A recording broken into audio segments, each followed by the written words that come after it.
তাহলে আমরা দেখব এখানে যে কিভাবে Mg3n2 ফর্ম হচ্ছে। তো ম্যাগনেসিয়ামের বাইরের কক্ষের দুটো ইলেকট্রন, যে ওই 3s2 যে ইলেকট্রন, সেই ইলেকট্রনগুলো এই নাইট্রোজেনকে সে ডোনেট করে দিচ্ছে। তাহলে নাইট্রোজেন 1:2:2 2p3 কনফিগারেশন ছিল, সে তখন ওই ইলেকট্রনটা নিয়ে কি হচ্ছে 1:2:2 2p6, ম্যাগনেসিয়াম ইলেকট্রন দিয়ে হচ্ছে 1:2:2 2p6। তাহলে সবার নিষ্ক্রিয় মৌলের নিকটবর্তী নিষ্ক্রিয় মৌলের তো নিয়নের মতো বিন্যাস পাচ্ছে। তো এমনি করে দেখো, এই নাইট্রোজেনটা এই ম্যাগনেসিয়াম পরমাণু থেকে দুটো ইলেকট্রন নিচ্ছে, এবার এই ম্যাগনেসিয়াম দুটো নাইট্রোজেনকে একটা একটা করে মোট দুটো ইলেকট্রন দিচ্ছে। তো সিমিলারলি তিনটে ম্যাগনেসিয়াম থেকে আমরা তিনটে Mg2+ পাচ্ছি, তাদের প্রত্যেকেরই ইলেকট্রনের কনফিগারেশন কিসের মতো, নিয়নের মতো, এবং দুটো নাইট্রোজেনও ইন্ডিভিজুয়ালি নিয়নের মতো বিন্যাস পাচ্ছে। তাহলে 3Mg2+, 2n3- আমরা পেলাম Mg3n2, এই আয়নিক যৌগটা আমরা ফর্ম করতে পারলাম। এখন আমরা ডিসকাস করব যে একটা আয়নীয় বন্ধন বা তড়িৎযোজী বন্ধনের তাদের বৈশিষ্ট্য এবং গঠনের যে শর্তগুলি, সেগুলি আমরা ডিসকাস করব। একটা এক্সাম্পল হিসেবে আমরা দেখছি, ধরো ক্যালসিয়াম ফ্লুরাইড ফর্ম করছে কিভাবে না, ক্যালসিয়াম থেকে দুটো ইলেকট্রন বেরিয়েও Ca2+, প্রথমে Ca2+ তৈরি করবে। তো এই Ca2+ তৈরি হচ্ছে, এক্ষেত্রে কি হচ্ছে, ইলেকট্রন বেরিয়ে যাচ্ছে সর্ববহিস্থ কক্ষ থেকে, অর্থাৎ আয়নী ভবন হচ্ছে। তো এই আয়নী ভবনে আমরা পিরিয়ডিক টেবিল বা পর্যায় সারণীতে পড়েছি, ওর প্রপার্টিসগুলো যখন ডিসকাস করেছি, তো এক্ষেত্রে এটি কী ধরনের প্রক্রিয়া হয় না, এক্ষেত্রে তাপের গ্রহণ হয়, অর্থাৎ এটি একটি তাপগ্রাহী বিক্রিয়া এবং তার ডেল্টা এইচ বা এনথালপি সবসময় ধনাত্মক হয়। ফ্লোরিন থেকে F- হবে যখন, তখন এর ইলেকট্রন গ্রহণ করবে এবং নিষ্ক্রিয় মৌলের মতো বিন্যাস পাবে। ইলেকট্রন বিন্যাস ছিল হিলিয়াম 2s2 2p5। তাহলে এক্ষেত্রে কি হবে, ডেল্টা এইচ বা ইলেকট্রন গ্রহণ এনথালপির মান কি হবে, নেগেটিভ হবে, কারণ এটি একটি তাপমোচী বিক্রিয়া। তো Ca বাইরের কক্ষে দুটো ইলেকট্রন, প্রত্যেকটা ফ্লোরিন তার ইনার্ট গ্যাসের মতো বিন্যাস অ্যাচিভ করার জন্য সি এর দুটো ইলেকট্রন একটা একটা করে তারা নেবে। তাহলে Ca2+ তৈরি হবে এবং F- তৈরি হবে দুটো, তাদের মধ্যে যে স্থিরতারিতিক আকর্ষণ বল তৈরি হবে, সেখান থেকে CaF2 আয়ন তৈরি হবে। তাহলে এখানে তড়িৎযোজ্যতার মান কি হবে, ক্যালসিয়াম যেহেতু দুটো ইলেকট্রন ডোনেট করছে তাই 2, ফ্লোরিন যেহেতু একটা ইলেকট্রন গ্রহণ করছে প্রত্যেকটা ফ্লোরিন তাই 1। এখন যে বিষয়ের উপর একটা তড়িৎযোজী বন্ধনের বন্ধন যে তৈরি হবে বা একটা আয়নীয় যৌগ যে তৈরি হবে, কিসের উপর নির্ভর করে, তার যোজক ইলেকট্রনের সংখ্যার উপর নির্ভর করে। নাম্বার 1 হচ্ছে তার যোজক ইলেকট্রনের সংখ্যা। কিরকম না, ধরা যাক একটা যে ক্যাটায়ন সৃষ্টি করবে, এক্ষেত্রে আমরা দেখছি প্রত্যেকটা আয়নীয় যৌগতে একটা পরমাণু ক্যাটায়ন সৃষ্টি করছে বা একটা অ্যানায়ন। তো যে পরমাণুটা ক্যাটায়ন সৃষ্টি করবে তার ইলেকট্রন সংখ্যা এমন হতে হবে 1 2 কিংবা 3 হতে হবে, আর যে অ্যানায়ন সৃষ্টি করবে তার 5 6 কিংবা 7, কারণ সে তাহলে খুব ইজিলি নিকটবর্তী নিষ্ক্রিয় মৌল 8-এর কাছে যেতে পারবে। যদি খুব কম হয় তাহলে তো অনেক ইলেকট্রন গ্রহণ করে 8-এর কাছে যেতে হবে, তাই না? যদি না 5 6 7 হয় তাহলে একটা দুটো কি ম্যাক্স টু ম্যাক্স 3টে ইলেকট্রন গ্রহণ করে it will achieve inert gas configuration. So that is more easier. So যোজক ইলেকট্রনের সংখ্যা ম্যাটার করছে, কারণ যে ক্যাটায়ন তৈরি করবে সেই মৌলটা যোজক ইলেকট্রনের সংখ্যা 1 2 কিংবা 3 হতে হবে, আর যে অ্যানায়ন তৈরি করবে তার ইলেকট্রনের সংখ্যা 5 6 কিংবা 7 হবে, যাতে সে ইজিলি ইলেকট্রন গ্রহণ করে ইনার্ট গ্যাসের স্ট্রাকচার পায়। নেক্সট হচ্ছে যে ক্যাটায়ন তৈরি করবে, সে ক্যাটায়ন তৈরি করবে, অর্থাৎ মনে করো এখানে ক্যালসিয়াম, তার ইলেকট্রন এখান থেকে সরিয়ে নিতে হবে, তাই তো, তবে না সে ক্যাটায়ন তৈরি করবে। তো ইলেকট্রন সরিয়ে নিতে যত কম এনার্জি লাগবে, যত কম শক্তি দিতে হবে, তত ইজিলি সে ক্যাটায়ন তৈরি করবে। তো তার মানে যদি তার আয়নী ভবন বিভবটা কম হবে, যত এনার্জি লাগছে তৈরি করতে ক্যাটায়নটাকে, তাকে কি বলছে, আয়নী ভবন বিভব। তাহলে যত আয়নী ভবন বিভবের মান কম হবে তত ইজিলি ওটা ক্যাটায়ন তৈরি করবে। তাহলে পরের শর্তটা কি হবে, নিম্ন আয়নী ভবন, সরি আমি এটা সিতে লিখেছি, নিম্ন আয়নী ভবন বিভব। নেক্সট হচ্ছে উচ্চ ইলেকট্রন গ্রহণ এনথালপি। কার না একটা যে পরমাণু এখানে অ্যানায়ন তৈরি করছে, অ্যানায়ন তৈরি করতে গেলে কি হচ্ছে, সে ইলেকট্রন গ্রহণ করছে। তাহলে আমরা কি জানি, কোনো গ্যাসীয় পরমাণু থেকে যদি একটা একক ঋণাত্মক আধান তৈরি করতে হয়, অর্থাৎ তার সর্ববহিস্থ কক্ষে একটা ইলেকট্রন আনতে হয়, তাহলে যে পরিমাণ শক্তি নির্গত হচ্ছে তাকে ইলেকট্রন গ্রহণ এনথালপি বলে।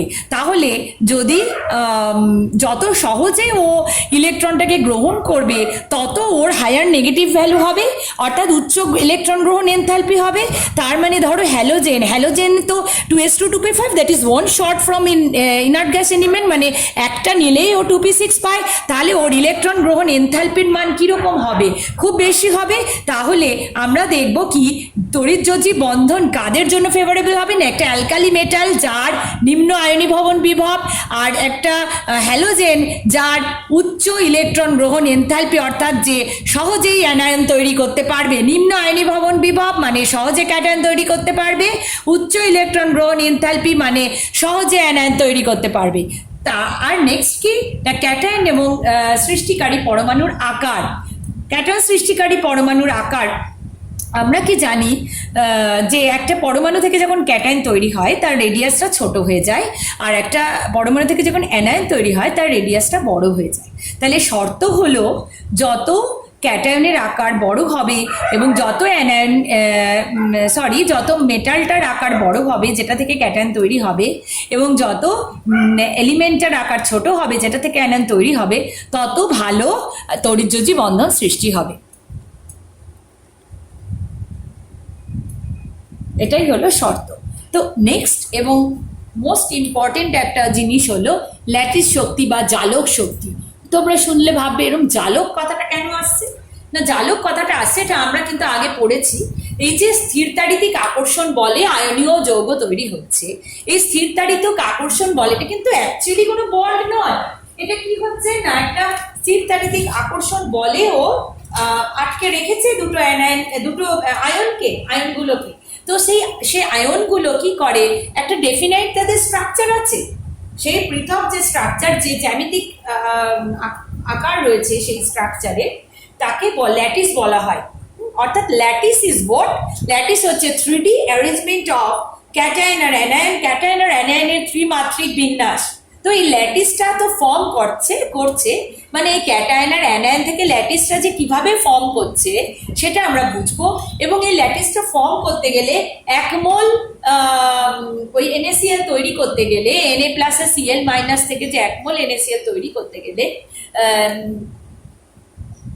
কি হচ্ছে, কি পরিমাণ শক্তি প্রয়োজন হচ্ছে সেটা দেখবো, এই নিয়ে আমরা ডিসকাস করব। তাহলে আগে দেখে নেব যে জালক শক্তি, যে ল্যাটিস কথাটা বলা হচ্ছে, একটা এক্সাম্পল নিয়ে দেখব যে এই ল্যাটিসটা অ্যাকচুয়ালি কিভাবে ফর্ম হয়, অর্থাৎ NaCl এর ল্যাটিসে কিভাবে Na+ আর Cl- সজ্জিত থাকে সেটা একটু ডিসকাস করব। এখন দেখো NaCl এর ক্রিস্টাল বা NaCl কিভাবে তার জ্যামিতিক আকারে Na+ Cl- এটা কিভাবে থাকে না, ওরা একটা ঘনকাকার কেলাস গঠন করে থাকে। এবার এই যে কেলাসের আকৃতি কিরকম হবে তা কিসের উপর নির্ভর করে না, যে ক্যাটায়ন বা অ্যানায়নগুলো রয়েছে তাদের ব্যাসার্ধ, মনে করা যাক ক্যাটায়নের ব্যাসার্ধ R+, অ্যানায়নের ব্যাসার্ধ R-, এই ক্যাটায়ন বা অ্যানায়নের ব্যাসার্ধের যে অনুপাত, সেই অনুপাতের উপর নির্ভর করে। তো এই অনুপাতের মান যেরকম হবে তার উপর এদের জ্যামিতিক আকার নির্ধারিত হয়। যেমন ধরা যাক এর অনুপাতের মান যদি 0.73 থেকে 1 এই রেঞ্জের মধ্যে থাকে, 1.0 এই রেঞ্জের মধ্যে থাকে, তখন ঘনকাকার বা কিউবিক কেলাসের আকারটা কিউবিক হয়। এবং এই যে রেশিওটাকে কোঅর্ডিনেশন নাম্বার বা সর্বগাঙ্ক সংখ্যা বলা হয়। তাহলে ক্যাটায়নের রেডিয়াস এবং অ্যানায়নের রেডিয়াস বা ব্যাসার্ধের যে অনুপাত, তার উপর নির্ভর করে জ্যামিতিক যে কেলাসটা তৈরি হবে। তোমরা বলবে যে আমরা কি করে বুঝবো NaCl এর কেলাস ঘনকাকার হবে, কার কেলাস কি ধরনের আকার হবে? তাহলে কিসের উপর নির্ভর করবে? এই ক্যাটায়ন আর অ্যানায়নের যে রেডিয়াস, তাদের যে অনুপাত, তাকে কি বলছে? কোঅর্ডিনেশন নাম্বার বা সর্বগাঙ্ক সংখ্যা, সর্বগাঙ্ক সংখ্যা তার উপর নির্ভর করে এর আকার নির্ধারিত হয়, জ্যামিতিক আকৃতি। তো NaCl এর ক্ষেত্রে এর মান 1.73 থেকে 1, তাই এর আকার হচ্ছে ঘনক আকার। সর্বগাঙ্ক সংখ্যা 2 হলে রৈখিক ত্রিভুজাকার এবং 6 হলে অষ্টতলকীয়, 8 হলে ঘনকাকার ইত্যাদি বিভিন্ন মানের উপর বিভিন্ন রকম হয়। CaF2 এর ক্ষেত্রেও আমরা ঘনকাকার, CaF2 এর ক্ষেত্রে সর্বগাঙ্ক সংখ্যা আমরা পাচ্ছি কিরকম, 4 পাচ্ছি, অর্থাৎ সেক্ষেত্রে চতুস্তলকীয় আকৃতি আমরা দেখতে পাবো। তো যাই হোক, একটা NaCl তার কেলাসে কিভাবে সজ্জিত থাকে আমরা ক্লাস 10-এ পড়েছি। আবারও বলছি যে একটা করে Na+, প্রত্যেকটা একটা ঘনকের একটা সাইড যদি কল্পনা করি তাহলে অনেকটা এরকম দেখতে হবে, যে ফেসটা ধরো আমাদের দিকে ফেস করে আছে, তো একটা করে Na+, একটা করে Cl-, একটা করে Na+, একটা করে Cl-, সব সময় অল্টারনেটিভলি অ্যাটাচ থাকে। ঠিক আছে, একটা Na+ এবং একটা Cl- অল্টারনেটিভলি অ্যাটাচ থাকে। এখন দেখো একটা বিষয় আমি বলি, যে ধরো Na+ যখন হচ্ছে, অর্থাৎ সোডিয়াম থেকে Na+ হচ্ছে, এই প্রসেসটা কি, এই প্রসেসটা হচ্ছে সোডিয়াম থেকে যখন Na+ হচ্ছে, এই প্রসেসটা কি, ΔH পজিটিভ, অর্থাৎ এটা একটা তাপগ্রাহী প্রসেস। আর Cl থেকে যখন Cl- হচ্ছে, ΔH কি হচ্ছে, নেগেটিভ, অর্থাৎ তড়িৎ হিট মুক্ত হচ্ছে বা এনার্জি মুক্ত হচ্ছে।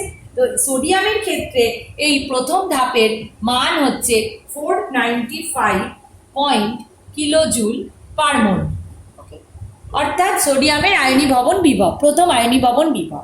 আর ক্লোরিনের ইলেকট্রন গ্রহণ ইনটেক, এটা কি, এটা আর কিছুই না, এটা কিন্তু আয়নি ভবন বিভব সোডিয়ামের। আর এই ΔHটা কি, এই ΔHটা হলো ক্লোরিনের ইলেকট্রন গ্রহণ এনথালপি। ঠিক আছে, তাহলে এর মান হচ্ছে কত, -348.7 কিলোজুল পার মোল।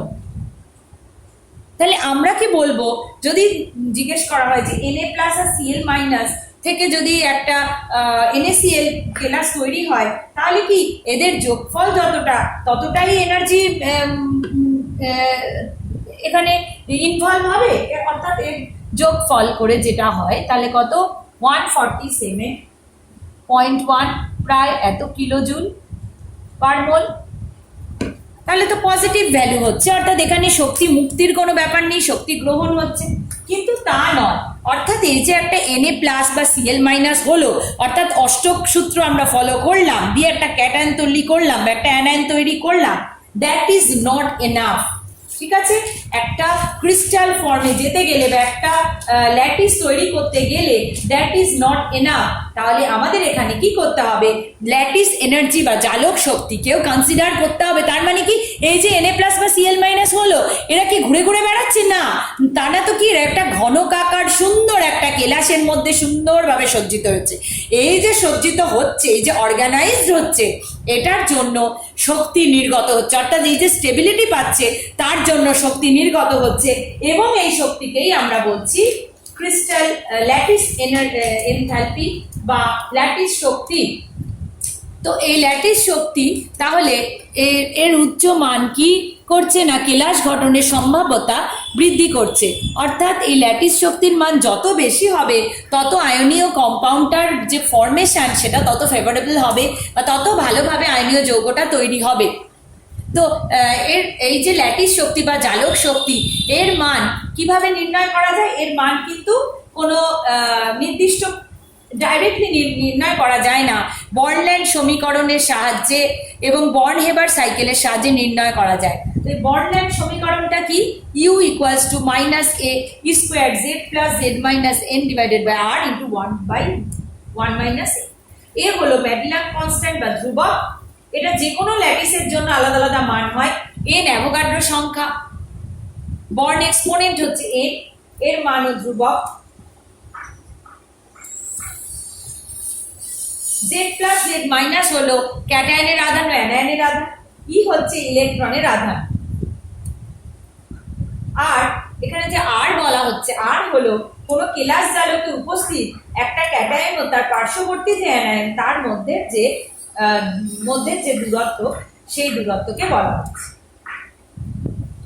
তাহলে এইভাবে আমরা বন্ড লেংথ ইকুয়েশনের সাহায্যে আমরা ল্যাটিস এনার্জি ক্যালকুলেট করতে পারবো।